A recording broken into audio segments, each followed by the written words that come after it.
If You are experiencing the Knuckleheads of Liberty podcast. It is June 5th, and welcome to the Knuckleheads of Liberty, where we are bringing you the people and the organizations fighting for liberty across the country and in your neighborhood. And this is sort of part two of a show that we just had where we interviewed Mike ter Maat about his run for the 2024 nomination for the Libertarian presidential candidacy. And we talked to him about his campaign and got to know him a little bit there. And so this show, we're going to focus mainly on the issues around what a president will be dealing with as they come into office. So before we get into that, let me introduce you to the rest of our panel. In our lower left-hand corner, we have Leon, the word Brathwaite, last word in Liberty. He is a retired engineer in the state of California. My name's Jason McPhee, and I'll be your guest. And we have Mike ter Maat in the right-hand corner. James, can you bring Good up to be Mike's? with you. Oh, thank you, Mike. It's good to have you here again. Here is Mike's webpage where you can go and find out more. So if we don't have time to get through everything, or if you want to find out more about him, it's miketermaat.com, and you can go check that out. There's also a Gold New Deal page he has as well that we talked about a little bit in our last show. And so you can go find out more about Mike ter Maat's Gold New Deal for the country. I guess let's jump right into the topics. One of the first topics that we're going to get into, and we find super important in this show, is education. Government kind of has had a monopoly on education since I can remember. We're talking going back to almost Little House on the Prairie days. Yeah, terrible. And it's just, essentially it just seems to lead to more and more big government solutions to everything, which turn out to be, really fuel for the fire of all of our problems. But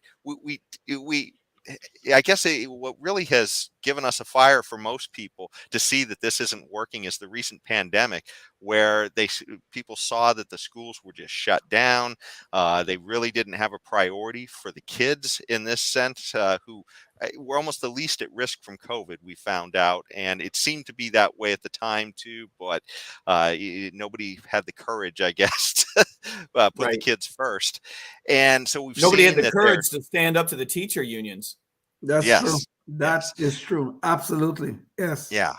Well, and so this has kind of woken people up to the idea that, hey, maybe we don't need as many people telling us from the top what every kid should be doing. Maybe choice is a way to go. And so there's, we do have the Hoover map here that shows that, hey, look, at the school choice is something that is gaining some traction now because of this whole COVID thing. And, so there's a lot of different aspects to school choice that they talk about. But so, Mike, what's your thoughts of the whole thing? I mean, obviously, it sounds like the teachers union is not your is not your best friend. but otherwise, the truth of the matter is that teacher unions are not teachers' best friends. If teachers would realize that the unions are keeping competition away from their business, from their industry, and how much money that is costing teachers in the short run and especially in the long run, I think that teachers would have a very different attitude toward their unions and give their unions different marching orders. You're right. We need to go in the direction of complete school choice. And that means that every penny that the government raises for the purposes of primary and secondary education needs to be allocated to the families of children for them to decide where and how their kids should be educated. And by the way, that includes homeschooling. There is no economic argument. There's no logical argument. There's no performance argument. There's no educational argument that says that money should be biased toward public school education, much less be totally dedicated to public school education, which is, to your point, Jason, characterizing it as a monopoly up until now, is exactly right. It's a horrible idea. And you're right that the pandemic has awakened a lot of folks to the idea that schools are in the public sector not always operating in your children's best interest. But there are other forces afoot as well that should be awakening families to the problems of public school education. One is just performance generally. The United States performs more poorly on standardized tests than other westernized democracies. I don't think anybody in the United States should fail to recognize that there is more than just a coincidence between the fact that we have public school education monopolies and this business performs worse than other businesses in the United States. If you compare it to other industries around the United States, which we hold to such high standards, right? If you're not the best in the world, you're going to go out of business.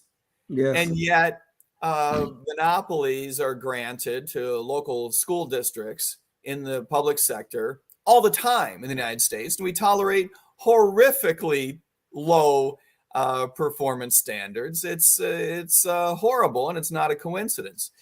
And we were talking about the teacher unions. Man, as you know, I was a cop for 11 and a half years, so I know all about how police officer unions behave as well. But one of the things is a lot in common. To that point, we want these industries to work more like other businesses. And that means, among other things, the best teachers getting paid more, mediocre teachers getting paid less, and the worst of them being fired. It's exactly how we want it to operate in every business, especially policing and especially teaching. And the thing that teachers don't seem to appreciate, I don't know if it's ironically, a lack of education, or if they've just been brainwashed by their unions. But imagine if you were not simply beholden to the local public school district. If you had a robust set of schools in the private sector competing for your services, you would make more money, especially if you could differentiate yourself from the rest of your cohort by good performance. But unions preclude both of those things. They don't want teachers evaluated on performance, and they don't want competition with the private sector. So for both of these reasons, teachers' compensation is not anywhere near what it will be in the future. I don't know if that's in 20 years or 200 years, but certainly in relative terms, U.S. teachers are going to be paid a lot more money once we figure out how to reorganize this industry. And it's just a political matter keeping us from getting from here to there.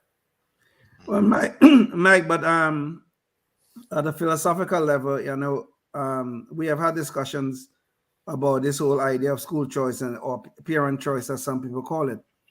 So what, as a libertarian, what do you think about the whole matter of taxpayer funding these vouchers or whatever, however, savings account, teacher education savings accounts and all these sort of things, which are essentially taxpayer funded, but with parents making the choice? What do you think about that philosophically as a libertarian?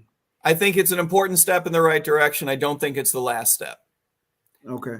I think that a voucher system can very effectively allocate some, or hopefully in the long run, all of the money that government raises for the purposes of education, can allocate money effectively to families. We find that charter schools, for example, perform better than non-charter public schools. We find that private schools outperform public schools altogether. And interestingly, we find that that's the case whether they're unionized or not. In other words, it's not the unions that are holding back their performance. It's the unions that are holding back the restructuring of the industry, which could really, in the long run, launch performance. I do believe in the long run, the government will be run out of the business of even financing primary and secondary education, that the whole thing will wind up in the private sector, just because as a practical matter, the performance is so much better. But communities do have the right to exert their values and their ethics. If a group of people want to get together, whether that's at a city or a county level or homeowners association level and pool money for the purposes of financing children's education, they have a right to do that. I don't like the idea of something as large as a state shoving it down everyone's throat, and I certainly don't like the federal government being involved. That's just dumb and anti-empiricism. I mean, nobody believes that the federal government involvement makes education better. It just uniformly has a track record of making it worse. But in the long run, I believe that very likely that most communities will get out of the business of raising money to finance kids' education. But we'll see about that over the next 50 years, probably. We'll see the extent to which communities decide to remain in the business of providing finance. Okay. Yeah, it's certainly getting that competition in there seems to be the magic bullet. No matter what, we have to figure out a way to break through that monopoly. But to your point, when you were saying that we're moving away from objective standards, we're seeing that with the especially in the university system that's funded by government to a large degree. And James, maybe you could bring up the visual on this. And that kind of brings us into our second topic, which is identity politics. So, you mentioned that foreign students are doing so well, and yet we're pulling away these objective standards that we can see foreign students are doing so well on under the guise of racism. And this is crazy. I mean, we're essentially trying to have these objective metrics like these test scores to figure out, well, okay, is there some kind of standard that we can say maybe you're right for this school, you're right for that school, just based upon how you test objectively? And because we don't like the way in places like California that I guess that people are coming to the finish line, we're deciding, okay, well, let's just get rid of the objective metric and say it was because of racism. But it's funny because these students coming from outside of our culture altogether are outperforming us altogether. And you'd think if this was a cultural bias, that would really highlight in this particular issue, of right. These objective No, it's completely tests. it's completely upside down. These tests, when these tests were rolled out many decades ago, your graphic highlights the SAT and the ACT. There's a host of others as well.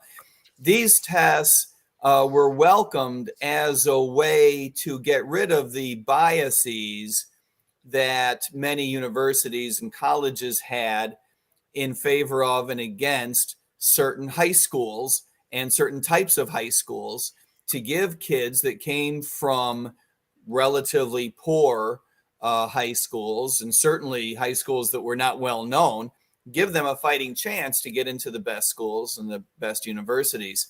And of course, that dovetailed with the idea that it could also eliminate biases against racial minorities. And so for all these reasons, we really welcome these tests. Now, of course, we find out that notwithstanding the implementation of these tests, there are certain struggles for members of various racially defined categories to achieve the same level of academic prowess as other groups. This is not because of the way the universities are performing or not performing. We have horrific policies in the United States relating to poverty, and they dovetail with the horrific policies that we have in the United States regarding primary and secondary education. This is why you see data reflect relative underperformance among racial minorities in so many urban areas around the United States. In these places where we have persistent intergenerational poverty, you see the worst schools, the worst housing policies, the worst effects of the black markets created by the war on drugs. You see the effects of imposing the world's most imposing criminal justice system. And I'll tolerate no argument on this debate. We have the most oppressive criminal justice system in the world. It's very effective at taking people to jail, but not very effective in helping people climb out of poverty escape from the black markets of crime, escape from drug addiction. So when you mix all this together, you get these communities in which you have intergenerational persistent poverty, which is not something that would be predicted by free markets. It is not something that would be predicted by a capitalist society. It is the result of bad public policy, especially bad zoning, housing, education, the war on drugs, and the way that we police these communities. It is no coincidence that it is out of these communities that we see the greatest struggles for academic achievement. And the SAT and the ACT scores reflect that. They do not propagate it, they do not cause it, but they do reflect it. When we bias university admissions in favor of kids that are underperforming, we're doing them no help. We're doing them no justice. We're not helping them in the long run. We're getting them into schools for which they are not prepared. What we need to do is get universities out of the business of biasing in favor of trying to attract one group or another, and stick to their knitting and educating the kids that are prepared. There are schools that are well suited for the top end, the middle end, and the bottom end of academic performance relative to kids coming out of high schools. And these colleges need to play their natural roles. You know, you spoke about the different tiers of education at the university level. But Thomas Sowell made a very good point about this, that what these universities are doing, they are taking some of these racial minorities. I totally agree with you on that. And they are making them students, making them into failures. And the way they do this is by, say, for instance, there's this young kid, a black kid, let's just use that, for instance, who could be very successful, say, at a state university. But because the university, say the UC system in California, they are looking for their quota. So they'll take this kid who could have been quite successful at a state university and get him into the UC system, which he may not be prepared for. And they turn that kid into a failure when that kid could have been quite successful at a state school, one tier below the elite levels. Exactly. Yes. It's for this reason that I say these biases are not your friend. These biases are not helping kids that are coming out of high school. They're not helping them find the college that is most appropriate for them. Right. If exactly. colleges would be out of the business of imposing these biases, they would better be able to align themselves with the student body that is most appropriate to work together and to be successful. Yeah, you put your finger right on it. Sowell is the leading advocate for getting these biases out of universities, and he's exactly right. And the other, to further this point, and the other horror of this thing about the UC system getting rid of the ACT and the SAT, Asian Americans, they are knocking these tests out the ballpark constantly all the time. So what does the UC system say now? Well, Asian Americans are not really racial minorities. They are not. We'll forget about them, and we'll just look at other racial minorities who are not doing as well on the test. When you are absolutely right, the test is just reflecting a reality of the kind of schools and environment in which some of these kids are growing up in. And it's horrible. It is horrible. And I'm afraid that it's just one more example of government intervention screwing up a market. Up until now, the university system, the college system in the United States has been the envy of the world. Yes. And it's because there has been relatively less government intervention than there has been in our high schools and in our primary and middle schools. Now, with government intervening so much in terms of admission, and of course the government attitude, even when it's not the government per se setting a regulation, this attitude that is coming from the left, undermining the composition of the student bodies. Mm-hmm. And then on top of that, undermining the idea, which has been so important to the development of the university world in the United States, the very idea that it should be a place for open minds, that it should be a place where all ideas are brought out into the open and debated, that students they're so young, right? That such young people need to be exposed to so many different ideas. That's all going by the wayside. I've taught economics at 3 different universities, so I've seen a number of different types of student bodies.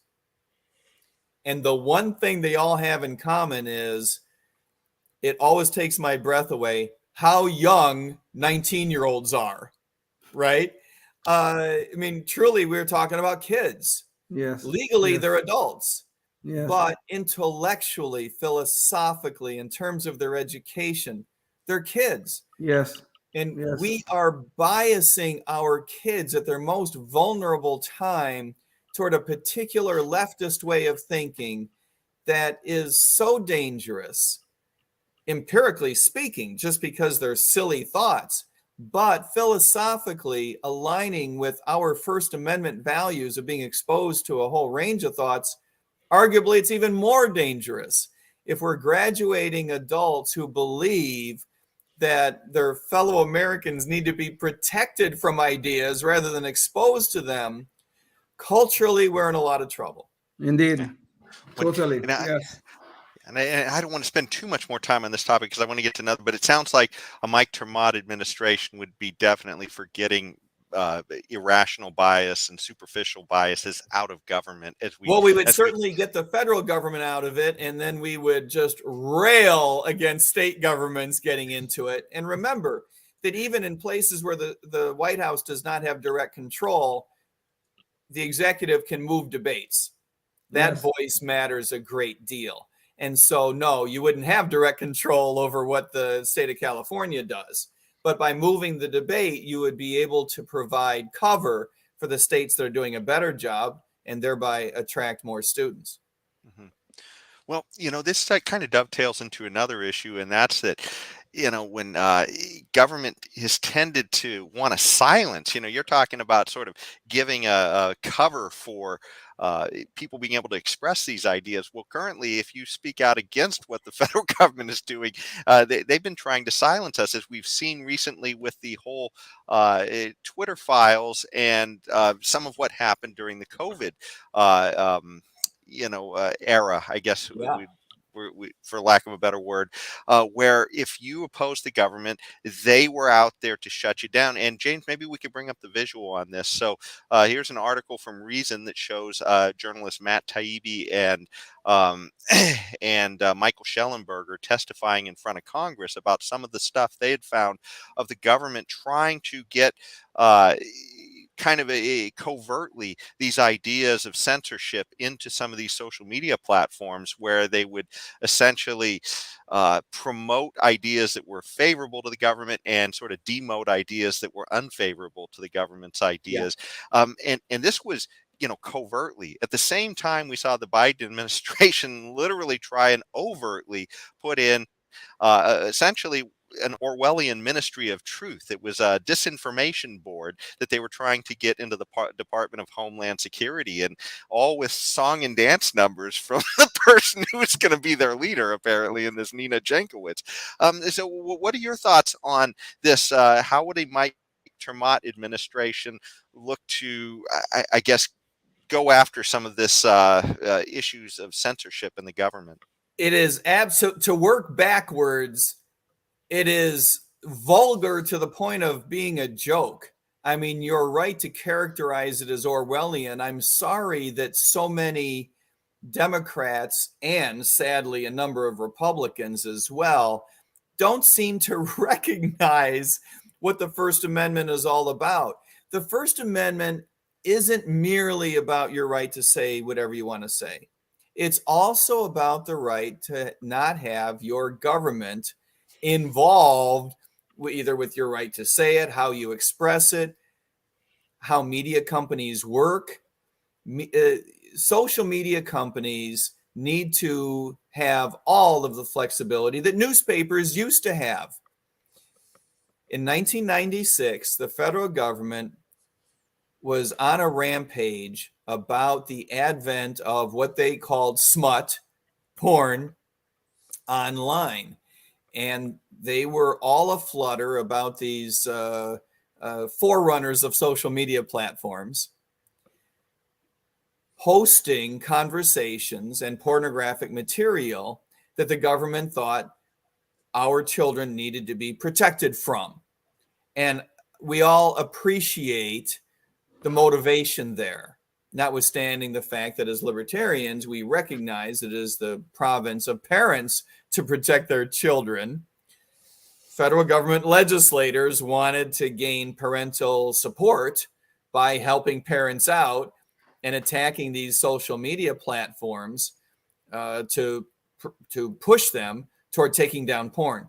So they passed amendments to what we now recognize to be Section 230 of the Communications Decency Act that says that we will not hold these intermediaries, these social media platforms, accountable as publishers. We will not allow people to sue them for the opinions that they host, even though they're going to do some censorship for us. They're going to pull down smut, and they're going to pull down other things. And the federal government included in the phraseology of this law other things that they found, quote unquote, objectionable. And so it is that word objectionable that creates this loophole through which media platforms are able to drive a truck and pull down anything they want. And then when you layer on top of that, the pressure, the enormous pressure from the federal government, you just pointed out a couple of examples, Yes. to do the bidding of whoever the administration is at the time. Well, what's a social media company to do? Of course, you're going to engage in the kind of censorship that the government wants you to perform, because the alternative is you're going to get a heck of a lot more regulation than that you're not going to like. So you're going to go along with the pressure that comes from the federal government. And the reason that you're able to do so, of course, is because the government's original pressure creating this loophole in 1996. I believe that we need to get rid of that law fundamentally. We need to tell social media companies, not only do we not want you to censor, we're not going to protect you if you do. That if you engage in censorship of any kind, even kind that, you and I might like, right? Because our opinions shouldn't matter. If you engage in censorship of any kind, you are going to lose your protected status as bookstores. And you're going to be viewed as a publisher correctly, in my view. That makes you a publisher. And that means you're going to be responsible for all of the crap published on your websites. So you're going to have to make up your mind. You're going to be a censor. You're going to be a platform. And I believe that these companies will be forced to behave like platforms and to end the censorship. And can I just jump in real quick? When you said any kind, do you mean corresponding with our current First Amendment laws, or do you mean like literally, even calls to violence or anything like that? I mean, do you mean sort of what we normally take as our current First Amendment limitations? Which would that would have to be adjudicated, wouldn't it? I would argue that you shouldn't be allowed to engage in censorship of any kind whatsoever. That your hands have to be completely off. That if you want to be treated like a telephone company, then you're going to have to behave like one. These companies have made the argument, you can't sue us in court. We can't be held responsible because we're like telephone, we're utilities. We can't possibly police all the stuff that's on there. The only censorship we do is what the government asks us to do, to pull down stuff that's objectionable, but the government protects us by allowing us censorship, and then you can't sue us. That whole regime has to go. Now, families will see that the technology is here today that was not with us in 1996, but the technology exists today for families to impose their own censorship on behalf of their children. We would have an entire cottage industry of apps that would be developed for families to engage their social media platforms to protect their kids from things that the app would recognize as material the parents don't want their children exposed to.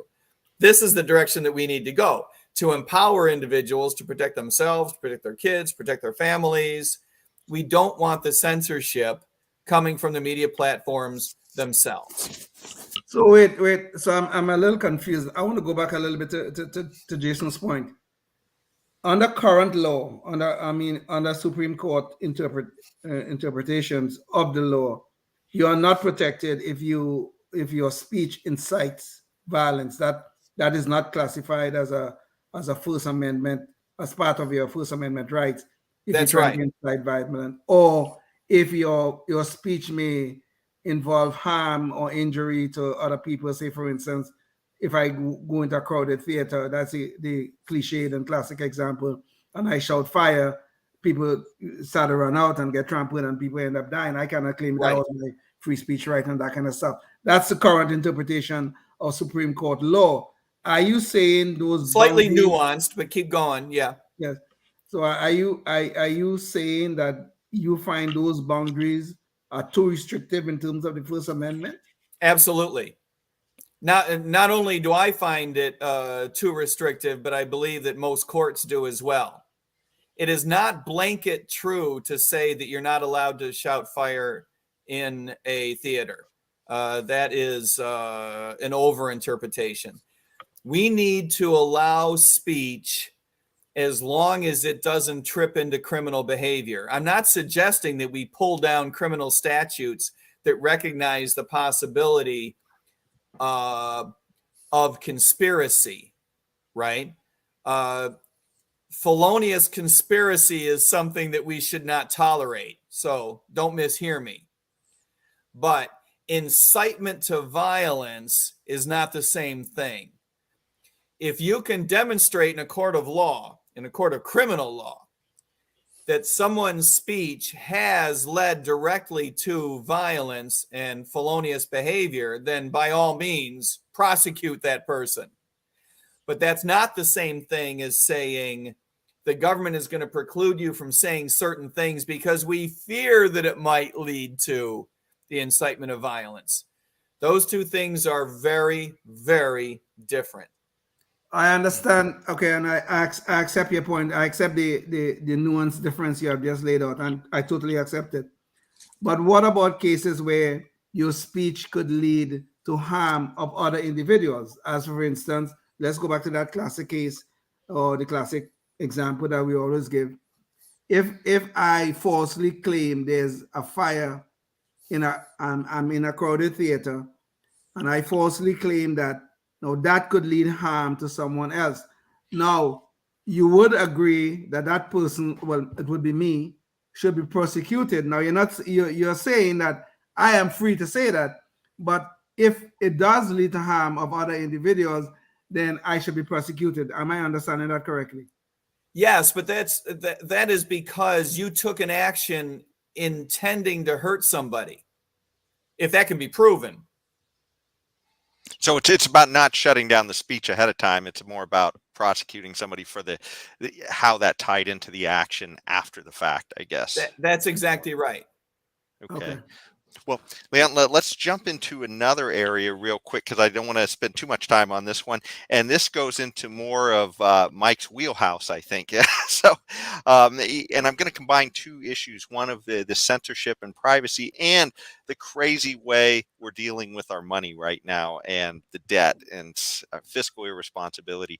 So here's an image from Treasury just to show over time what we've done with the debt. So you can see debt was a very tiny portion, of what it is today. Essentially less than $1 trillion in 1922, and now we're at around 31 trillion roughly. And it's taken into perspective better when we look at the size of the economy. And here we see a similar map. This is from our Congressional Budget Office of debt to GDP. So for our listeners out there, this kind of helps you to see the footprint of the government in our lives. You can see it was relatively small back in 1903. World War II was the biggie. That's where there was a massive distortion. We needed a lot of government spending to stop Hitler, and so we were at about 100% of debt to GDP. Well, those numbers fell not so much because we paid our debts, but because we just got a lot more productive destructive as a nation. And eventually we're back up to near those same scary levels of World War II. And our Congressional Budget Office shows this going off into the stratosphere. I mean, if we don't do something about this. So this is crazy, essentially runaway debt. And to make it more dramatic, we see that GDP is starting to flatten off. At least this is according to a site called Trading Economics. And then, of course, we're also starting to experience some of these ugly side effects of all of this, which is inflation. That's it's certainly starting to rear its ugly head. And then before we jump into letting you respond here, the federal government's answer to some of this appears to be also throwing more fuel on the fire, which is, hey, let's just introduce a digital currency controlled by the central bank. That'll solve all of our problems. Oh, and by the way, it'll also let us make all kinds of prying eyes into all of your purchasing decisions, and maybe shut down anything we disagree with you buying. So, Mike, what are your thoughts on? Well, there's a lot to unpack there. Let's set aside the digital currency just for a minute, which is a huge issue, and not just for the sake of privacy, but for the sake of interrupting the important market forces that are going to drive the development of the smart economy, that are going to determine which cryptocurrencies are the most appropriate for us to use in the future. That's a whole nother ball of wax where we need to stop the Federal Reserve System. And as you guys know, I talk a lot about ending the Federal Reserve System lock, stock, and barrel as quickly as possible. So let's set that aside just for a moment. Yes, the debt problem we have is enormous. It does reflect the idea that our government is on autopilot in a lot of ways. The majority of spending of our federal government is through entitlements, which are locked in by law, and courts have supported the idea that the federal government is obliged to make these payments unless and until there are changes in the entitlement laws themselves, and by servicing the debt. The debt itself, of course, carries interest. So the more debt there is, the more debt there will be, because the federal government has to spend so much money servicing that debt. These two elements of our government are out of control. Parenthetically, the rest of the government is also out of control, particularly in the defense arena. We seem to have given up on the idea that our defense expenditure has to be tied to some rational perception of threat to the United States. There is no such linkage anymore. The United States is not under threat from other countries, with the possible exception of cybersecurity issues, on which I believe we need to be dedicating more sophisticated resources. But in the main, we should be pulling way back on the amount of money that we spend on the Defense Department. But most of the money that we spend is on entitlements. We need serious entitlement reform. We need immediately to cap how much the government spends in total. As you guys know, I used to work for the White House Office of Management and Budget. And in those days, we had what we called deficit control law. We need to get back to the idea that we need to cap federal spending, because it is from federal spending that all bad things flow. It is the enormous amount of federal spending that drives debt, that drives monetary policy, the monetization of that debt. It's what drives taxation. So we absolutely need to cap federal spending. We are in uncharted waters in the sense that we don't know what's going to happen yet. I appreciate the chart pointing out that the ratio of debt to our income is exploding, but we don't yet know how that is going to play out. That's one of the things that makes this so dangerous, is that you don't know you've gone too far until you have. When markets get the idea in their head that they don't trust the federal government to back up those bonds and bills, there will be hell to pay, because that's when the cost of borrowing will go up and the amount of debt on our books will increase. And of course, the cost of servicing that debt will skyrocket. And by the time we learn that we've gone too far, we will have gone too far. And as we all recognize, our government is not one that is very good at making changes on a dime like we would have to make. It would absolutely be too late. So for this reason, we need to cap spending. However you feel about the ethics of the size and scope of our government, never mind that we're libertarians and we think the whole thing is evil and unethical. Never mind all that for a moment. Just imagine that all you cared about was the federal government making a fiscal go of it and not going bankrupt. For that reason alone, it needs to pare back. The path that the federal government is on now is not sustainable. It will go bankrupt long before the end of this century if it doesn't do something to reform entitlement programs. Yeah. It's funny. People just seem to be oblivious to these things. I mean, these charts I was bringing up, they appear to be like the flashing red engine light. There's something wrong here. And people act like they've never seen them before. They've never heard of these concepts. Once in a while, a politician will trot out something to make his or her point, but nothing is done about it. There seems to be no political will. The machine has taken over. Politicians who oppose the machine get run out because politicians are rewarded for spending money, not for saving money, right? Yeah. So the machine gets rid of politicians that don't take advantage of the idea that they can spend more money and get reelected. So the machine is in charge. It's not even a group of politicians that are in charge at this point.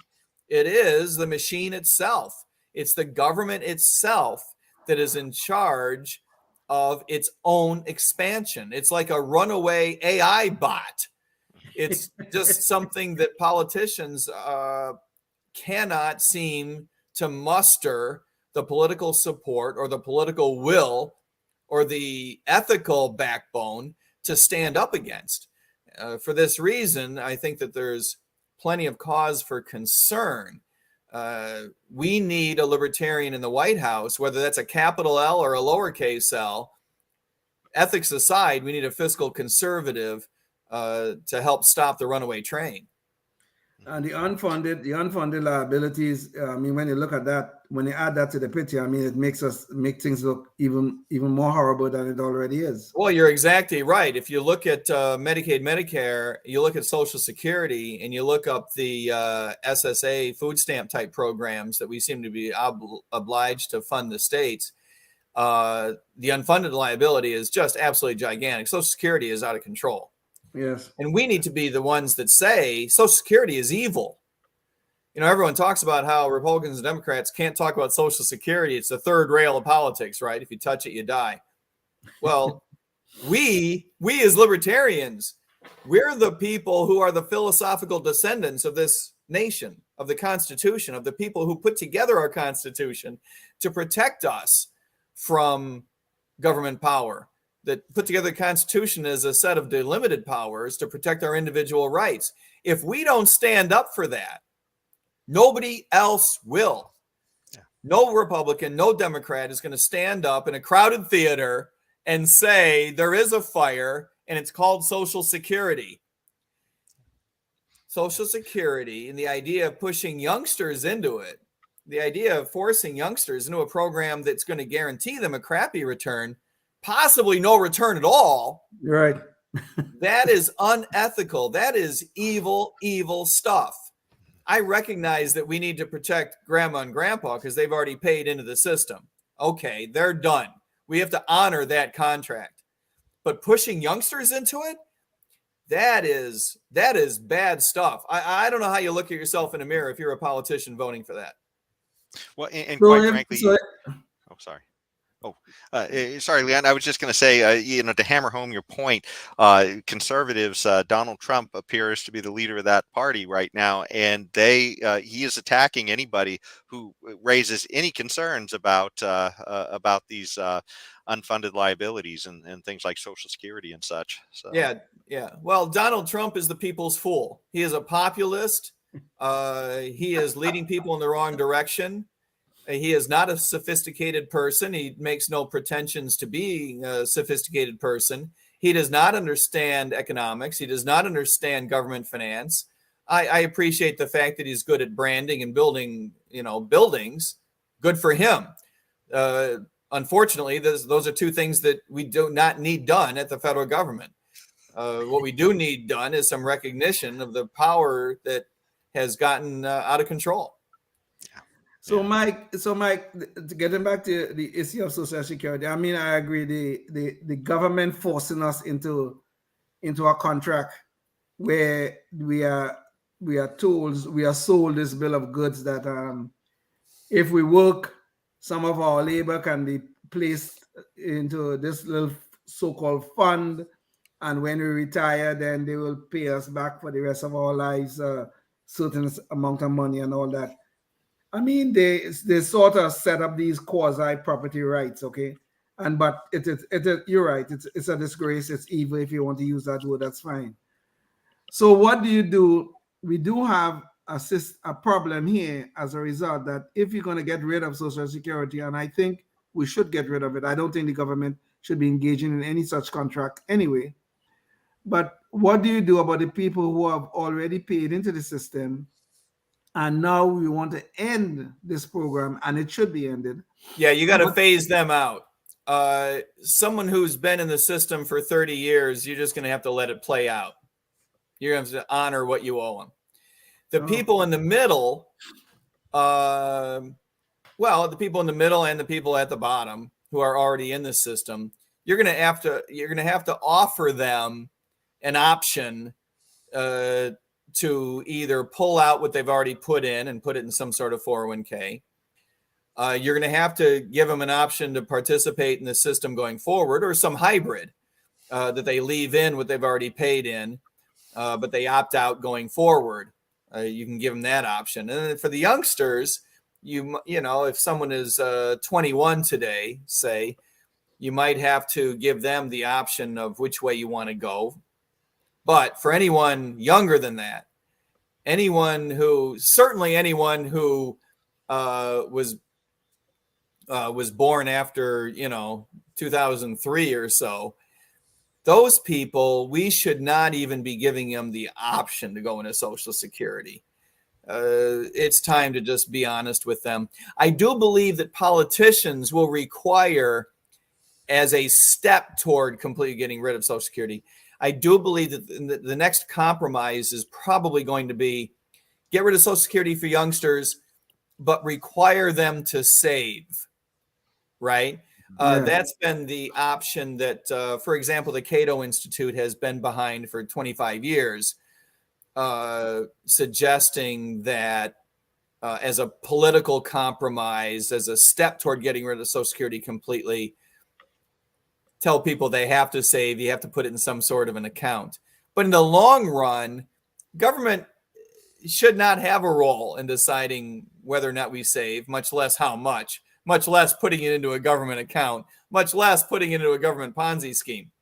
So in the long run, we need the government completely out of it, but there are compromises along the way to be had. Yeah, I can see that. But definitely the compromise. I mean, with eventually getting rid of this whole concept of Social Security, but we probably will have to make 2 or 3 compromises along the way to get I believe so. Yeah. It's a big program, and it has a lot of political momentum behind it. Yes. Well, sure. I wanted to transition us to another topic, but I think it's relevant to this topic, and that's the issue of defense, because the idea that as we look at this fiscal irresponsibility, the way countries fall isn't so much because some army necessarily rolls through their border. It's a lot of times it's from the rot from within, and we're seeing these massive amounts of debts that we're not addressing, and yet we see this massive empire where we keep spending on things. This is an article from Al Jazeera where they show the number of bases that we have throughout the world and the number of troops around the world, and you can see this doesn't look like defense. This just looks an awful lot more like empire or offense, and certainly we can see, and it looks that way to the rest of the world too, Jason. That's one of the Yes. big problems. Yeah. And this is crazy because we're doing so much out there that apparently we're running out of bullets. This is, Right. and when we're running out of dollars and we're running out of bullets, this is kind of a problem. And even if you believed in some of this stuff, for some people, we see the way that our politicians are managing it, and it's just horrifying. When we see this 20-year project that they had in Afghanistan, and it winds up with abandoning citizens and friends behind enemy lines, supposedly, and people falling off of planes on the way out. I mean, that's just absolutely insane. So what are your thoughts on the Mike ter Maat administration? How do we address this issue of I guess this defense on steroids, I guess is the best way to call it. Continued steroids, by the way, long-term course of steroids. It's really unfortunate. Let's go backwards, because I think you put your finger on something really interesting. The exit from Afghanistan. The exit from Afghanistan went so poorly because you had politicians, in particular the White House, refusing to listen to the honest reports of our intelligence agencies. That's the fundamental breakdown that took place. And the White House declined to take the opportunity to make that exit slow, thoughtful. They declined the possibility of having to surge resources in order to make the area safe to get out, to get military personnel out safe, Afghanis out safely. They didn't have an adequate plan in place to move the number of Afghanis that had to be moved, all because they refused to listen to the reality on the ground. And I believe that that is a metaphor for our problem writ large, is that our politicians don't want to recognize the truth on the ground around the world. And the truth is that the rest of the world recognizes what we don't, which is that the United States is an aggressive imperialistic power, number one. And number two, and this is not easy to say, so let me spit it out and then try to back it up. Objectively speaking, we're not good at it. Tactically, we're fantastic. We're good at blowing things up. We're good at killing. We're good at moving material. We're good at moving people. We're good at opening sea lanes. We're good at taking and holding ground. We are even sometimes good at toppling governments, as long as you don't mind the secrets eventually coming out. Tactically speaking, we can accomplish a lot of stuff. But strategically speaking, there are not examples anymore where the American government has done something in a militaristic, interventionistic style that the American public would point to and say, that was a good idea, well done, I'm glad you did that. That was in our long-term interest. Those examples don't exist. As far as achieving long-term strategic advantages for the American public, we stink at it from a military point of view. The rest of the world recognizes that, and we don't.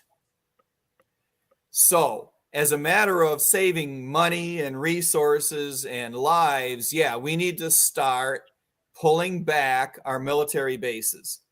We need to exit NATO and have an honest conversation with the Europeans that this is not in our interest. Parenthetically, I'm not convinced it's in their interest. But to the extent to which you, Mr. European nation, to the extent to which you believe that the Russian government is still something to fear in terms of a ground war, and I would argue that if anything we have learned over the past year, it is that the Russian army is not to be feared in the same fashion as we used to fear it. But to the extent to which you want to remain paranoid, you do you. But this is your 24-month heads up that we're going to exit NATO. You're going to have to spend whatever proportion of GDP you believe is appropriate to defend yourselves, because the United States is not going to be your backup plan anymore. That is an important and honest conversation that we need to have. And we have not had honest conversations in a lot of places around the world, most notably Taiwan, where we have pursued explicitly what has been labeled a policy of strategic ambiguity. And I'm here to tell you, there is no such thing as a relationship that benefits from anything but honesty. True. True. Telling Absolutely. people that that we might back you up in Taiwan has invited investment into Taiwan by corporations that believe that they're probably safe because the United States is going to back them up in case the Chinese try to invade, the PRC going to try to invade. And so now we find ourselves in this arguably unenviable position of there being a self-fulfilling prophecy where we projected, we'll back you up if you invest in Taiwan. People did. And now we have strategic interests in Taiwan in the form of chips that we believe that we can't live without. We can't afford to have these trails broken as far as providing chips to our industrial complex in the United States, both as an economic matter and a strategic matter. And so we seem to have backed ourselves into a corner where now we feel like we have to back up Taiwan because we're afraid that if the PRC takes over, that it'll interrupt our flow of inputs to our computer technology. Well, if we had been honest in the first place and we just said, no, we're not going to war as part and parcel of your civil war. If you manage to break away from mainland China and set up shop in Taiwan, good for you. And we applaud that. And as a fellow democracy, we want to stand with you philosophically. We want to trade with you. We want to develop good relations. But we played this exactly backward. We left it as a one China policy. I believe we immediately should have said it's two Chinas. We do not believe in a one China policy. We believe in a two China policy. We believe that the Taiwanese people have established a separate government and they deserve a run for it. But we are not going to intervene militarily. We should have put an embassy there, called it that, put an ambassador there, called him or her that, and set up normalized relations, but not promise to get involved militarily. I believe that we have done everything in Taiwan 180 degrees backward. So Mike, I mean, I understand your misgivings about of U.S. policy, their foreign policy, where the use of the military is concerned. And I mean, there is an issue about the whole issue of the projection of the U.S. military worldwide. Yes. But the reality of the world is that there's evil in the world. There's no doubt about it. And some of that evil is directed at us here at home. So the question is then, what do we do about the evil that exists in the world? In particular, that evil that at times are directed at us here at home. There is evil in the world. There is evil in America. There is evil in humans. All these things are true. None of those things are solved by the projection of military power by the U.S. government. Those are things that can all be true at the same time, but are not resolvable by the projection of military power. To the extent to which there is evil in the world, and I believe that there is, you are not going to eradicate evil. You can topple governments. You can replace governments. You cannot make them stick. We prove this over and over and over again. We failed in Syria, Afghanistan, Iraq, Libya, Iran. We fail everywhere. Let's not even discuss our failures in Latin America. They are legend, and they outnumber our successes 8-1. So we need to project our values. We need to engage in economic trade, intellectual trade. We need to foster a world community that cannot be in the form of a world government. It cannot be in the form of a world currency, a set of world regulatory matters, agencies. and it cannot be under a single umbrella militarily. People are going to have to learn to make decisions for themselves. They can't possibly do much worse of a job of it than we have done for them. Well, and quite frankly, too, as we make ourselves the behemoth, we risk becoming that evil, as it looks like Joe Biden might have done when he destroyed the Nord Stream 2 pipeline, apparently, according to reports from Seymour Hersh. And Cy Hersh is a very credible guy. Yeah. Yes. And that turns out to be true. That turns out to be true. It's as true that we blew up that pipeline, our government on our behalf, as it is that it is also true that we funded the development of a virus in a laboratory in Wuhan that escaped. Let's hope it was by accident, right? It escaped and it killed millions of people around the world. And our government doesn't want us to know about these things. Yeah. And this is all part and parcel of, you give all this power to one central place, and, it's almost like some deranged faith to believe that somehow it's always going to be acting. It develops a mind of its own and a set of principles of its own. It's a runaway AI bot. Yes. Well, but speaking of pipelines, one of the things I wanted to touch on real quick too is the environment and energy, because those are certainly big topics nowadays, and they certainly put a juxtaposition between the Democrats and the Republicans at the moment as well. And so maybe we could bring up the visual real quick. That Biden's first step in office was to, end the Keystone Pipeline. That was like the first executive action he took, and part of this is in this, Green New Deal type of strategy that he seems to be pushing, where it's sort of all about the climate is I guess the war on change of climate, I guess is the best way to put it. Right. No, it's the war on U.S. energy and the economy.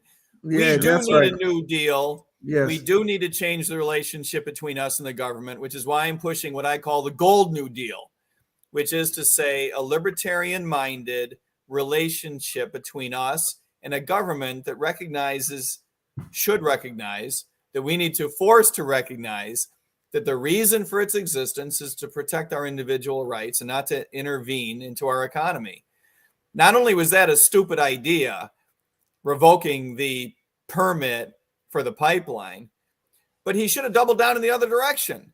He should have said this pipeline is the greatest thing since sliced bread, and that we invite further refineries, further drilling, further development of pipelines, further shipping, and that the United States government is going to stand behind you. We're not going to subsidize it, but we're going to stand behind you in the sense that we are going to pull down regulatory barriers, which, parenthetically, don't just hold back and inhibit the development of petroleum-based resources, which, Leon is an expert in, thank God. I don't know if I'll use the word expert, but go ahead, please. Well, Leon is a retired petroleum engineer. We're going to get him back to work. We're going to make that industry so profitable and so bustling. He's going to say, whoa, I need a piece of that action. That looks pretty good. We're going to make that industry so profitable. He's going to work to 107 in the petroleum industry. Well, don't lure Leon away from our show, though. You're giving him ideas. He can do this podcast from an oil rig. He can do this podcast from an oil rig. And I'm telling you, Leon, right now, anytime you want to go out to an oil rig, you tell me, and I will go with you, and we will do it together from an oil rig. I've had buddies that I went to school with go out on oil rigs. It's a noble profession, and it serves the American interest. And so will nuclear energy in its time. True. We need to pull down regulatory barriers. Yes. And allow technologies to develop to make nuclear safe. We're on the edge of fission and fusion playing their appropriate roles, and we need the government out of the way in order for those to develop as they appropriately should. That is the end game. But the transition to the end game has got to be fossil fuels. Yes. And so you see, real quick though, you see nuclear as being sort of our solution to a sort of a more clean energy future then? That is, it's absolutely the future. And to get there, you've got to do two things. You've got to get the regulatory environment out of the way so it develops appropriately. And we do need technological innovation to make it safe. I recognize that. We're not quite there yet in terms of making it as safe as the public would demand. But that means the government's got to get out of the way of it and allow that innovation to take place. And the other thing is we need an all of the above strategy, of course, removing completely government intervention to allow our existing resources to play the roles that they must play to get us to that end game. About nuclear energy for the last 60 years. I mean, France have been using nuclear energy for its main source of energy, and they haven't had any major problems. That's exactly right. And the United States hasn't built a nuclear power plant since you were in engineering school. It's been a long time, and it's a real shame. And we need to get back to it. Don't tell people my age, Mike, please. Don't. Yeah, no, I get that. Let's just say it's been a while. And of course, ironically, at this point, we will be importing European technology in the United States to develop nuclear reactors, which is really weird. But hey, if they've developed the technology, we need to buy it. Well, and even more to the point on this craziness, when he shuts down our domestic fossil fuel production, then he runs around the world asking to import more fossil fuel from other places as well. It's just craziness. It's like this guy can't even spell irony. Yes. No, just leave well enough alone. Yeah. No, I look forward to starting that pipeline up again. As a matter of fact, let me make this pledge. When I earn my way to the White House, day one, we need to talk about. It's a very busy day, but day two, I'm going to be at the pipeline at the Canadian border, and Leon himself is going to throw the switch to begin the flow. All right. Okay. Let's go. That leaves only 6 weeks between the time of the election and January 21st. They have 6 weeks to get that pipeline up and running. There we go. Yeah. Well, one of the quick topics we have maybe time for just a couple more, and I wanted to bring us to the sad reality of what a lot of this government policy leads us to, and raising our prices of energy and everything else we do. Sadly, homelessness has just become a crazy problem. It certainly wasn't this bad when I was a kid, and I've lived in California almost all my life. Yeah. And sadly, this image, it's hard to even tell where it is, because it could just be just about anywhere nowadays in California and a lot of other places in the country too. And it's not just people living in tents, but I mean, here's an image from the Chronicle from not too long ago, back in April, and literally people living in motorhomes and other things along the sides of roads for miles on end. It's just. And here's just a quick map from HUD showing sort of where these problems lie. The darker states tend to be where the bigger problems are on homelessness per capita. So, Mike, what's your, I guess, strategy to how would a libertarian go in to try and deal with some of this long-term systemic problem that we built up through all this crazy government and distortion? Not coincidentally, those are the most liberal areas as well, the places where people believe that greater government intervention is going to solve all our problems, and they have finally come to realize that's not the case. And I appreciate the fact that this isn't a federal issue. I appreciate the fact that this isn't directly speaking an issue in the presidential campaign. But yes, libertarians have much to say about this. For starters, libertarians have much to say about the horrendous housing policies that lead to so much of the problems in California and elsewhere in terms of the prices of housing. Libertarians also have a great deal to say about the government interventions that have tanked the development of many urban areas.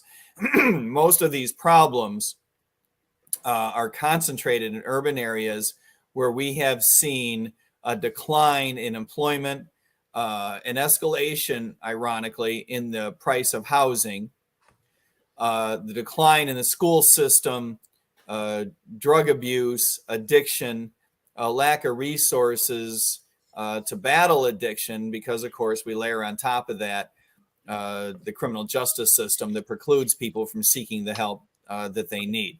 So for all of these reasons, we need less government intervention. We also need to invite the private sector in. Initially, communities can develop public-private partnerships, which I have seen work very effectively in Broward County, Florida, for example, where I was a cop for 11 and a half years. These partnerships need to be developed whereby which people are able to get the services that they need. And by that, I mean, as a police officer, I was always more than happy to give someone a ride to a facility where they could get the services that they need in the private sector. Now, sometimes that's a shelter. Sometimes that's other physical resources, whether that's food or clothing. Sometimes that's addiction fighting related mental health services. And sometimes that's job-related counseling, housing-related counseling, family-related counseling services. So there's a host, a real variety where this works well. There's a variety of services that your local police department can tap into. Having said that, we also need to recognize that communities have the right to make decisions for themselves about how public resources are going to be used. I'm not a big fan of suggesting that downtown sidewalks and parks are the appropriate place to invite people to set up tents. We need to be offering them the ability to get the services they need elsewhere and to provide a vehicle to accelerate making that happen. The other thing that we need to talk about, which is a very difficult topic, is that much of our problem with homelessness is the result of mental illness, either in the form of drug addiction or other, unfortunately, untreated mental health issues. Yes. And we need to be able to address those, which gets us into a whole conversation about our mental health system and our overall health system, which has really developed in an unfortunate way where everything is so expensive because we have invited insurance in through our corporate tax code, one of the most unfortunate chapters in the history of American economic development. The insurance companies have allowed these prices to be driven up insanely for anyone who is not insured. Well, of course, almost the entirety of the homeless population is uninsured. And as anyone knows, if you try to avail yourself of health care in the United States and you don't have insurance, you are screwed. The insurance companies negotiate down prices for their clients, but because we don't hold these healthcare providers to a one price policy, they negotiate away lower prices for the insurance company and for the insured population. But the uninsured population, they pay double, sometimes 10 times what the insured population pays. It's a real shame, and we need to change the way healthcare is priced out and how those prices are revealed to get a free market operation going in the healthcare industry. So it's complicated, but all of these things have to be tackled. Indeed. Yeah. And And it that, just and seems. that, sorry. Go ahead, Leon. No, I was just going to say, Mike, I was really going to ask you a question about the homelessness and this drug and alcohol and mental disease issue, the relationship between those two. But you touched on it very well, and that was good. Thank you. Yeah, it's a huge problem. It's a real shame. Yes. Yeah. Well, on a related note, we have this big border problem, and certainly this this particular story I wanted to bring into almost brings us back to the whole education thing in a weird way, because we've I guess we've distorted the whole border system to the point where it's such a mess that now we have people coming in large numbers that in distorted fashion. to the point where literally government's trying to house some of these people in schools in some places, which Yes, is crazy. Right. Active schools. This is a story from the AP in New York where parents are protesting the fact that, and by the way, it's a New York sanctuary yes. city, The sanctuary sanctuary state, city of whatever. New York. Yeah. Yeah. But Yeah. they now, of course, they're seeing the problem of just potential distortions on the immigration front, and having these large numbers come through, with and the government services that are being provided, and potentially leading some of them to come here. And now in New York, they're suddenly saying, hey, wait a second, why are my kids being taught in a school that is also being used as a homeless camp, or not a homeless, an Right. immigration camp as well. So Yeah, there's no my planning question, behind any of this whatsoever. Yeah. Look, yeah, as libertarians, we all revile the idea of the federal government dedicating resources to almost anything, right? mhm. But if there is anything that the federal government needs to take some responsibility for, it's to get people into the United States in a safe and humane fashion. And we clearly have dropped the ball here. We need a more pro-immigration policy, and important, a more pro-immigrant policy. We need to do a better job of treating these people like human beings on their way in. When I worked for the White House, we could vet people in 90 minutes from a cold start. This idea that it takes weeks or years to verify that someone ought to be in the United States is absolutely silly. It's insane. It's silly. We should be bringing in people as rapidly as they want to come in, and not only giving them the right to work, but instilling in them a feeling that they're obliged to work. I'd be telling them that you are going to go to work, mister. The last thing we want is millions of people flooding into the United States and not working.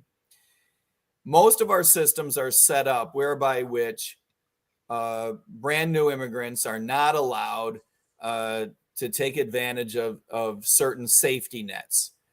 And empirically, the data show that our government is made better off fiscally through immigration, in the sense that immigrants use less resources than people born in the United States. They have a better ratio of tax payments to the services that they take advantage of relative to people who are born in the United States. And by the way, they commit fewer crimes per capita than people who are born in the United States. So for all these reasons, we need to get people in. Now, having said that, we're going to have to dedicate more resources to vetting them through. I think we all recognize the political reality that the American population is not going to put up with a completely open border and just throw their hands up and say, willy-nilly, we don't want to interview people, we don't want to know who's coming in. So we need to dedicate some resources to the border to vet these people through quickly. This is not rocket science, right? The presumption should be that you're going to be allowed in unless we can demonstrate that you're on some sort of a list, that we can find out from your home country that there's a warrant or something. But short of that, we should be vetting people through, and doing so in a rapid fashion. In a libertarian administration, we're going to be paring back the number of Army officers we're going to have. There's no reason why you can't surge these people to the border to adjudicate these cases in a hurry. And by the way, to clean up the security matters along our border. I spent a couple of days down at the Arizona-Mexico border some months ago, and I learned firsthand by meeting with law enforcement, local law enforcement, meeting with Customs and Border Patrol, meeting with ranchers that have property along the border, meeting with libertarians, leaders in their community. I learned firsthand with my own eyes. I saw some of the problems that we have at the border. And I'm telling you that the biggest problem we have down there is, once again, a black market that we have created, once again, by imposing criminalization of something that our culture is not willing to give up, namely immigration. We've created a black market that has become every bit as dangerous as the black markets that we have created by the war on drugs. People are brought to the border by these coyotes on the other side. And then with walkie-talkie and cell phone communication with people on the American side, coordination is engaged to get people over the border and then into the hands of people that commit these immigrants to lives of indentured servitude. It is absolutely horrible. It is dangerous, and it needs to be stopped. The reason that we need to secure the border is not to keep people out of the United States. The reason that we need to secure the border is to get people out of the hands of these human traffickers, to get people into the legal lanes where we can rapidly process them into the United States and give them the authority to get jobs and take care of themselves. This is the way that this nation was developed. It is good for us culturally. It is good for us economically. It is good for our government fiscally. It is good for the United States in every way that it can be. We need to get on top of this. I just think it's such a shame that we have left behind our roots as a nation and now fail to recognize that this is the path forward, is through immigration. Leon, did you have anything? I was going to jump in with something, but I didn't want to step on you. No, go. I mean, some of it I agree with Mike.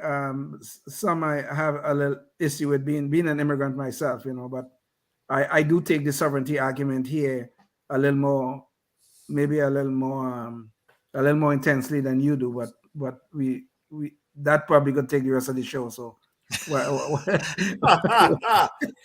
I think our country is better off for having people like you, Leon, in it, and I believe that we need more of them. Yeah. Not exactly like you. Yeah, not exactly like you. I think Jason and I would change the formula slightly, but I think we need people sort of like you by the millions. Yeah. I appreciate the sentiment, Mike, and Jason. I appreciate the sentiment, but I think there's something to be said about the rule of law in all of this argument. But agree. I agree.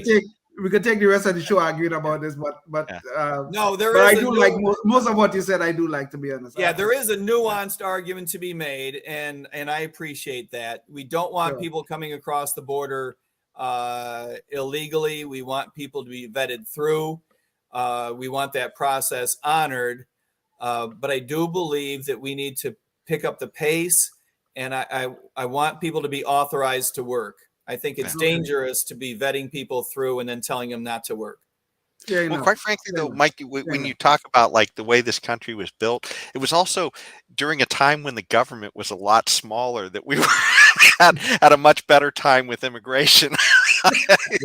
Right. So, the idea that there could be a lot of distortions. I mean, when you see trainloads of children by themselves showing up, that makes you think that there's something else at play here other than normal flows of people. Because certainly as libertarians, we're all for, people being free to come here and interact with you for whatever reason, whether it's to get a job from you or to, have a relationship with you or whatever. But if there is some kind of weird distortion going on where maybe the government's driving people out because of a drug war in their country, or because maybe there's some crazy benefits that are happening here that we're not all aware of as well, we certainly don't want those things either. So I appreciate that. I appreciate that, but everyone should want to be an American citizen. If you don't want to be an American citizen, I gotta call you out on that. I gotta say why. You should want to be here. Well, there are some recent images of America that might make some people scratch their heads. It might slow them down. I mean, not everybody wants to come here, and I understand that. But for the people that do, we want you here. If you believe in the rule of law, if you believe in the idea of a delimited government and a constitutional democracy, if you believe in a pluralistic system of tolerance in which the government is here to protect your rights, and it's up to you to work your ass off and take care of yourself and your family, then in some sense, you're already an American. You just haven't checked in yet, but we'll leave the light on for you. Okay. You know, we're way over time, and that seems like a really great line to sort of wrap things up on. Yes. Mike, did you want to? We'll bring up your webpage again. Did you want to leave our audience with any messages about your campaign and Call me. Okay, that's my message. Call me. Go to ter.com. You'd have to spell it right, which is the big challenge, but MIKETERMAAT. Go to ter.com, or you can go to goldnewdeal.org, read about our platform, the most transformational ideas, goldnewdeal.org, not goldnewdeal.com, which is not a bad idea. I'm all for gold, but that's just the wrong website. So go to goldnewdeal.org. Yeah. The two websites link back and forth. I think that you'll enjoy the websites. My real contact information is there. Drop me a line at mike@ter.com or anybody else on our team. And my real phone number is there. If someone wants to text me, I'll call you back. You can call me, but I might not answer because I won't know who the heck you are, maybe. But that's my real contact information. Maybe somebody looking for real a feedback. newgold.com.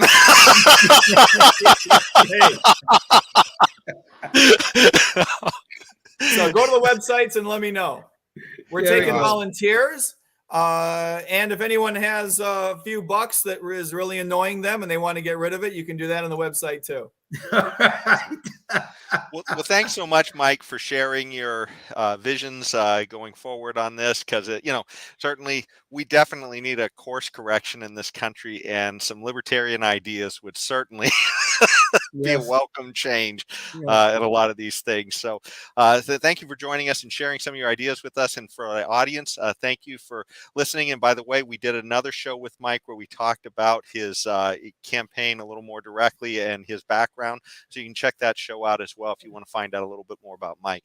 Thanks so much again. And thanks, Jason. Thanks, Leon. This was very enjoyable, Mike. Thank you very much. Until next time, stay tuned and stay free. Yes, indeed. Life, liberty, and the pursuit of happiness, always and forever. Thank you for listening to the Knuckleheads of Liberty podcast. Find us on Facebook, Rumble,